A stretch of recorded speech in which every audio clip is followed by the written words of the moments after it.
Paano i-delete ang Facebook account na hindi na ginagamit or hindi ka na maka-login kung gusto mong malaman panoorin ang video open ang Facebook. Pindutin ang search icon.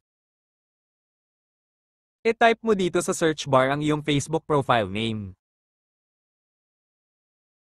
Pag makita mo na ang iyong pangalan, pindutin mo ito. Pagdating ninyo dito, pindutin ang tatlong tuldok. Pindutin ang report profile. Pindutin ang something about this profile. Pindutin ang pretending to be someone. Piliin ang me.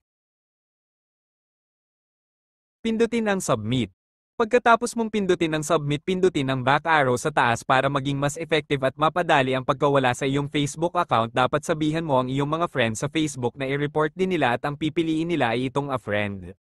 Sabihan mo sila na i-search mo ang pangalan mo dito at pag makita na nila ang pangalan mo, pindutin ang next sa baba dahil kung mas marami ang mag-report, mas effective.